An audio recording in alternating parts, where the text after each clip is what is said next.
one, honestly, and start with Chicago. Based on results and whatever else happens around us, obviously it's a back-to-back. So we're just taking in Chicago first and then figuring out down the line. And obviously it has to do with opponents and what they end up doing as well. But to health and playing well is what are the keys. And then seating and standings and everything that you can't really kind of determine. We'll play into it afterwards.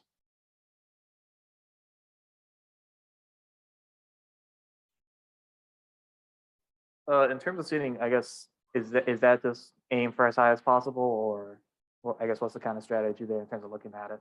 Yeah, I mean, and that's what I keep saying, playing our best basketball and playing well. And that kind of lends into winning, and and the results kind of go from there. But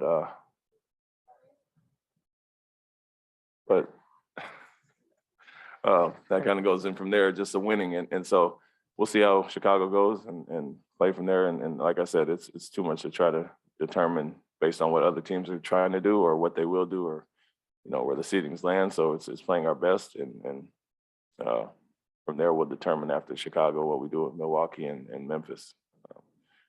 Knowing Memphis is set and they could be resting guys that could play into what we end up doing, but we'll see down the line. And I know you guys have a couple of days off in between the back-to-back in Memphis. I think you guys are going to a baseball game. I guess what in terms of, I guess, what does that do for team camaraderie in terms of just bonding, I guess, and all that?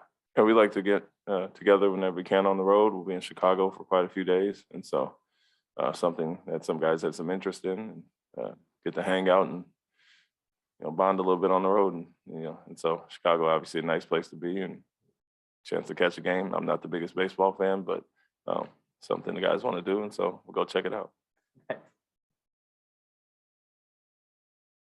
Just real quick, you mentioned that everything's kind of jumbled up with the standings. You've obviously been around the league a long time. Do you ever remember a scenario like this where things are this fluid, up and down, and to the point where you really not only can you not be sure where you're going to finish, you have no idea who you could even potentially play?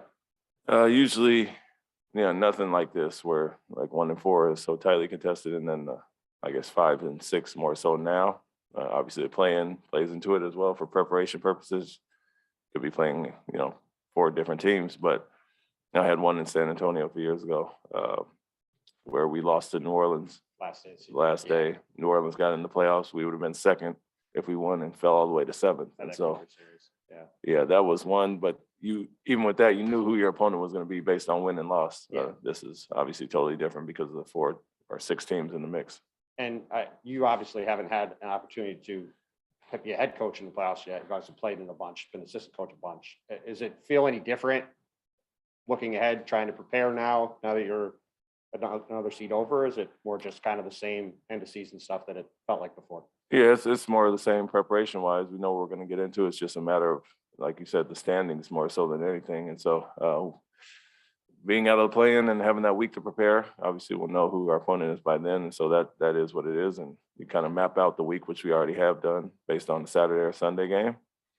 But the opponent and, playing up until the last minute because of that changes things a little bit. So it's not much change as far as that. We'll get much more specific and dig into personnel and matchups and prepare for that. But overall, nothing much more so than the standings. Go to Zoom call, John Corrales. Ime, with the end of the season here and all of the stuff that you just said about resting and not sure what the opponent's going to be, is there something more challenging about how you approach these final 3 games as far as getting these guys to make sure that they're playing the way you want them to play and everything, because just because the atmosphere around them is so different?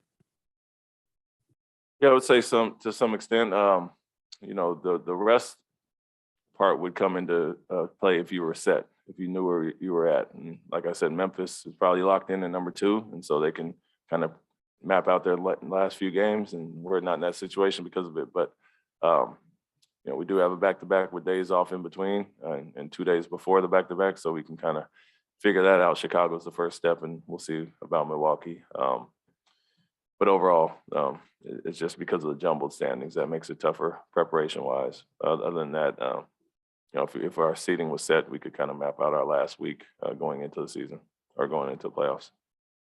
Wrap it up right there. Thank you, Coach. Safe travels. Thank you.